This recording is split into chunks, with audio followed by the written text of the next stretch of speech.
So is Georgia going to win the Natty this year?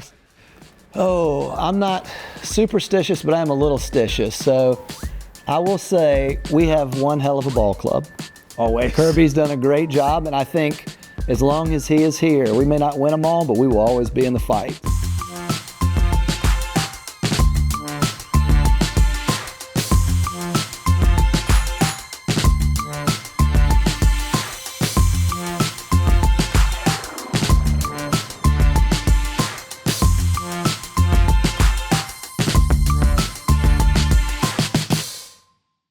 Welcome to Teague Talks. Today we're in Athens, Georgia, sitting down at the new Rivet House Hotel with COO of Landmark Properties, James Whitley. James, welcome to the hotel space. Thank you, Teague. Excited to be here in the hotel space and with you. So I'm excited to do this too. This is going to be fun. So we sit down with hoteliers, and you are what I'm going to say, one of the new hoteliers. You did not come up in the traditional sense that most of the people in our industry did. So I'm excited to learn about you, your story, hear how you got into this. Sure, absolutely. So everybody set it up. Landmark Properties is a really big student housing company. Been very successful, kind of the leaders in the space. Am I wrong? No, we are the largest, we're vertically integrated company in the space. That's right. Yeah, perfect. And yet he's now a hotelier, everyone. That's why we're here. All right, go. So tell me, please, give me your story. Where'd you grow up? How'd you start Landmark Properties? And how'd you end up in the hotel space? Ooh, I'll condense that. So I grew up not far from here in Watkinsville, Georgia, came to the University of Georgia. Through college, I had to figure out a way to pay for fraternity dues and bar tabs. So halfway through, I got a real estate license and sold real estate in college. I'd go around to all the Greek chapters, student government, and say, hey, your parents are interested in buying something in real estate, a condo, townhome, let your roommates pay the rent. Come to me, I'll help you out. So all the best people start out as brokers. Go ahead. There you go. I was an agent that the office manager said not to hire, but the owner of the company took a chance. And Same. When I got out, I developed a lot of people and relationships that were looking to buy in Athens. At the time, the early 2000s, there wasn't a lot to sell them. So the year I got out, I found a property near downtown Athens, and I said, look, I can do 20 multifamily zoned houses here, and I got all these investors or students with their parents wanting to buy lined up. I just need to find a way to build them. I approached a friend of mine a couple years older. He was a builder. He was out and building a few houses here and there and said, John, if you can build these, I can sell these. So we were off to the races. We went to 5 banks. 4 said no. Come back when you're older, when you have more experience and more money. But finally, we found one that said yes. And we were off to the races. That first project, I sold all 20 houses in 2 weeks, came back with contracts, and that kind of got the company rolling. The next year, I met my now partner, Wes Rogers, and we branded the first retreat, which is the student cottage concept that we invented, basically amenitizing neighborhoods for college kids. And we went on a tear. We built that all over the country for the last 20 years. We now do urban, we do acquisitions, we do build to rent, and we do conventional multifamily. And we're just now opening an office in the UK. So for the last 8 years, we're the largest developer and builder of college apartments in the US. So I love this, and I have so many questions right now. I have so many. So one, you came about this organically, okay? Just especially in our industry, there's a lot of second generation and families are in it. So your family's not in this. Correct. College job, real estate, and just sort of saw a need. Yeah. And said, all right, all these parents want to own this, and apparently a bunch of kids do, so let's go build it. It didn't exist, so let's go create it. Did I say that right? Like most entrepreneurs, you see a need or a demand or something that needs to be fixed, and then you just pursue it with vigor, and so we did. So we started building one community, sold it out quickly, and then you started branding communities. Yeah, that was an early advantage of our organization. We saw the value in brands, so we trademarked the retreat, which is our student college concept, and then we did a second called the station, so we're in markets where we build multiples. And then when we launched our urban concept, we branded that the Standard, and now where we do multiples, the next brand is the Mark, and we have both of those here in Athens. So there's a retreat in Athens and a station in Athens, there's a Standard in Athens and a Mark in Athens, and that's common of many of the college campuses around the country. Fascinating. So when you started, I'm guessing you did one in a town, and then you went to all the other different colleges. Yeah, it started kind of SEC. So we did a few smaller deals here in Athens, and then we went over to University of South Carolina, then University of Tennessee, then Alabama, just geographically proximate. Yeah. Then we jumped out to Texas. So there are a lot of big schools in Texas, as you know. And now we're as far north as Syracuse, down in Miami, out in Southern Cal and up to UW in Washington. So all over the country. Well, how many other guys like yourself or entities like yourself are doing student housing or at your scale? You know, when we got into space, it was very immature. College campuses and housing were mostly controlled by mom and pop brokers and owners. Now it's really institutionalized. There's institutional equity that's come into the space. There are a number of national players. We have a couple competitors. We are the only truly vertically integrated platform. So we raise funds, we locate sites, develop, we construct them, and then we own and operate them. So there are other groups that are developers and operators, or they do a couple facets, but we're the only truly vertically integrated platform. This is great, and part of why I love this, there's so much similarities between the hospitality space. We were a very infant industry, then private equity came in, we grew up very quickly. Our industry has changed, we've kind of evolved with it. But it's fascinating. But it sounds like you were, maybe unofficially, and maybe not the only one, but one of the originators, one of sort of the godfathers, even at your young age, of this student housing space on a grander scale. Did I exaggerate that? We were early. I wouldn't say we were the godfather. There's a couple groups that they were ahead of us, Capstone and ACC, GMH. But I would say we hit the wave right. You know, if you think about surfing, you don't want to be behind the wave. You want to be right out ahead of it in the sweet spot. And so we were fortunate that when we came into the space, you know, if you look at student housing in the continuum of life as a person, I think it was kind of in its, maybe not infancy, but it was very early. It was a baby. Yep. And now I feel like we're kind of preteen. So there's still a lot of growth yet to go.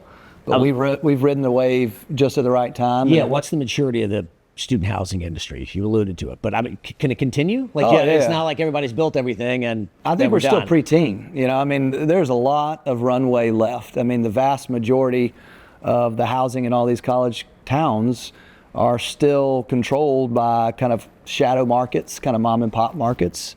But there's a lot of runway left. Yeah, there's a lot of universities in the U.S.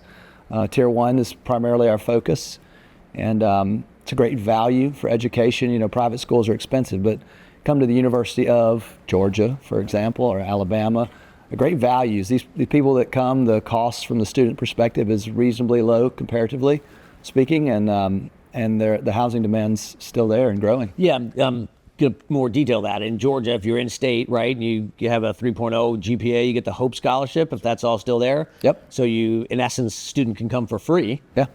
And they have that in all of the other states as well. A lot of states do. So if mom and dad aren't spending on the tuition, they can spend on a luxury lap pool, a yoga studio. And you would be amazed how many parents come in on move-in day. I've seen it countless times, and they look around, they think, my God, they've said it to me. They said, this is nothing like what I lived in college. And it was nothing like what I lived in. I lived in squalor. It was a beat up house that was poorly maintained, didn't have a dishwasher, had roaches. And you know, now you've got purpose-built student housing where most bedrooms have their own bathroom. You know, they're highly amenitized. They have gyms, they have pools, they have study lounges, they have a whole cadre of high-end amenities. And to your point, that was a really early sign of success for us, is the Hope Scholarship. People had saved this money to send their kids to college, and now they're going for free, so they have a little extra resources to spend on a nicer place. It just hit me. I don't know if it's true or not or controversial, but yeah, the Hope Scholarship has helped you benefit the developers because now they can spend their money the parents can spend their money in other places. That's fascinating. Very true. Good for you. And again, cheers to you. I call it cheating, but you grew up-ish in Athens. You lived it, you breathed it. Then to your credit, hard work, you went and got a job, and so you saw it, and then you ran through that door. Yeah, you know, it's, what is it? They say necessity is the mother of advent. I needed to find a way to pay some bills in college, and real estate seemed like a good fit, so it turned out well. So talk to me about your capital partners, maybe who your capital partners are now, because you've grown up. I'm guessing you started with those moms and pops and sort of friends and family like everybody, and now you're institutionalized. Well, fortunately, at the beginning, what we had was kind of a kiddie condo model, we called it, where we would take, say, the first 20 in that first deal. We sold them all, so we recycled our capital. We're able to reinvest, and we did that from, I guess the first deal was 03 through till 07, just basically reinvesting the capital that we from the sales into the next deal. From family or just perfect strangers? The early years, you get 100% financing. It was a different time in the early 2000s. We get 90% finance, put 10% in on the back end. That can't happen now. Good point. So we were able to self-fund, and then everything we made, we rolled into the next deal. It was like going all in poker. All in, all in, every time. all in. And then in 2007, we developed a portfolio of maybe 200 investors. We had a guy in China, we had guys in California, people all over that would buy 5, 10 cottages at a time in these cottage communities as investments. Yep. We'd manage them for them. They just collect their money. And what we saw in 07, ahead of the crisis of 08, is that while our interest from investors was growing, their ability and options to finance narrowed. Like in 06, there were maybe 15 ways to finance these things. In 07, there were only 3. We said, wow, if this continues, doesn't matter how many buyers we have, the music stops and they can't finance it.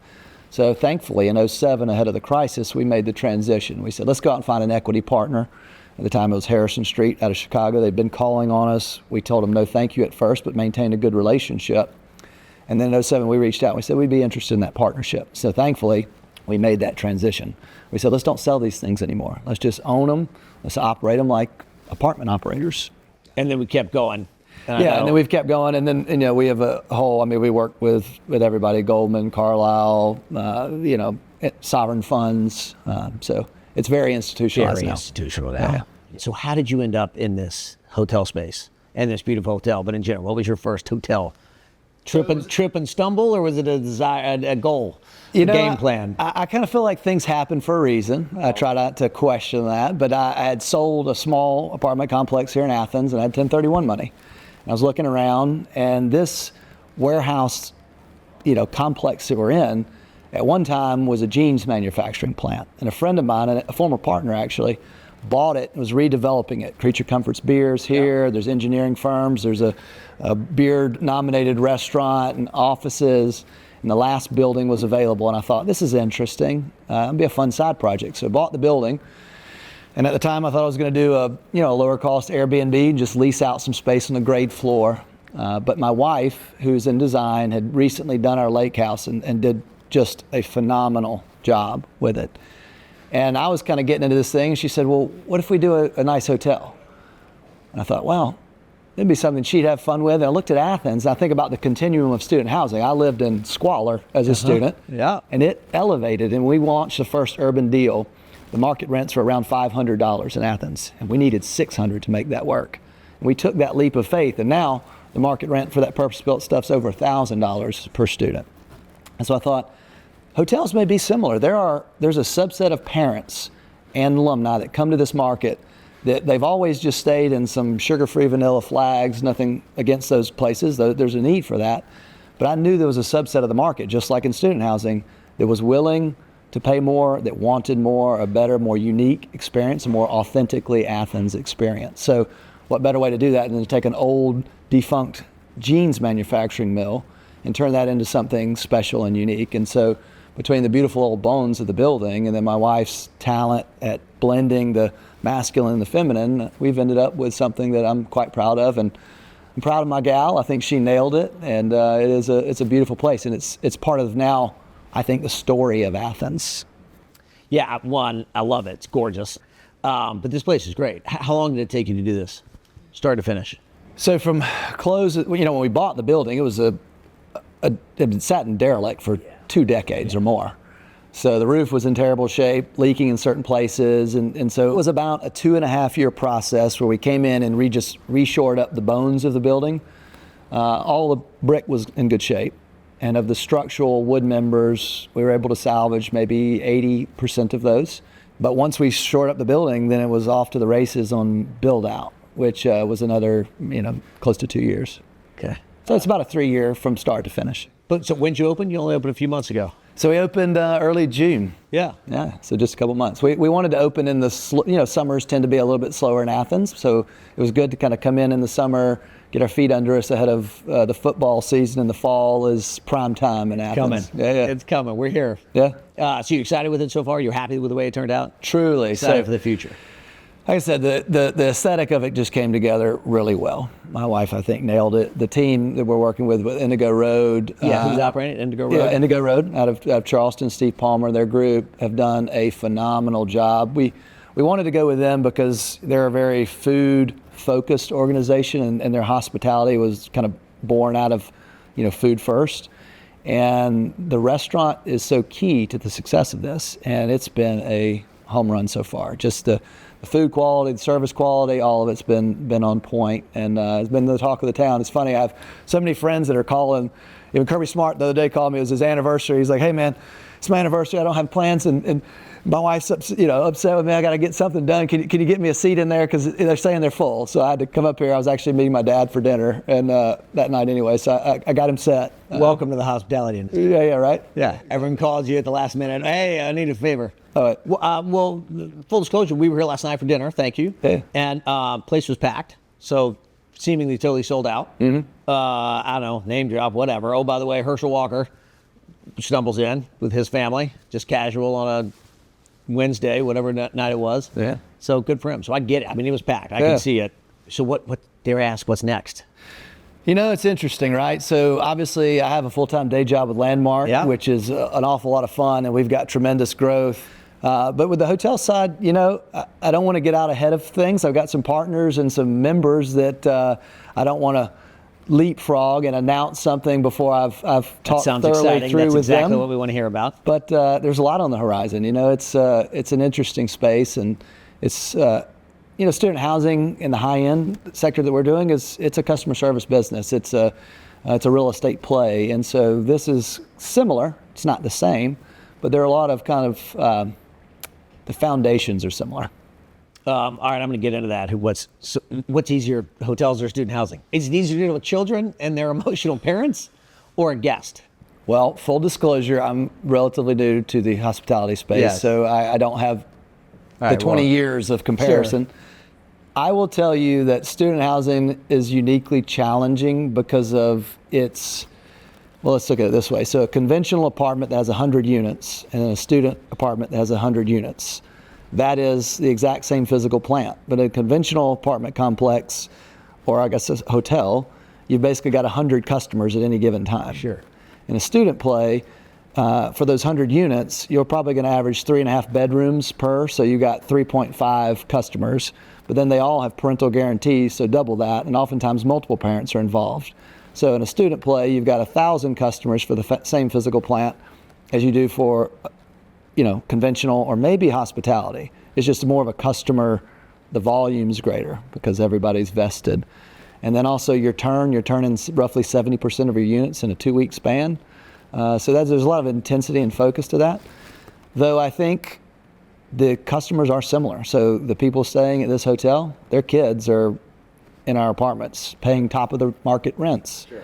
And when you pay top of the market for anything, you have expectations of excellence, and understandably so. So I think there's going to be quite a lot of parallel, and I think synergy, frankly. I mean, people that come and they're spending $1,200 for their kids to live at one of our units, they're going to like to stay at a nice place when they come in for a parents' weekend or a football game, and they want to go have a great spa experience and a great restaurant experience, take their kids out to dinner, and just enjoy Athens. So I think there'll be some parallels, quite a lot of them actually. All right, I got to ask, and my friends would mock me if I didn't, would be upset with me. So you just bought a beautiful, iconic Old Edwards Inn. I don't know how comfortable you want to talk about, but I want to know everything that there is. That is an old, iconic Highlands, North Carolina, gorgeous hotel. Yeah. That arguably tons of people would love to own. Mm-hmm. So how did you find that? How did you buy it? Or what made you decide to do it? Again, was it a strategic one, or did you trip into it? Like, that's a big acquisition.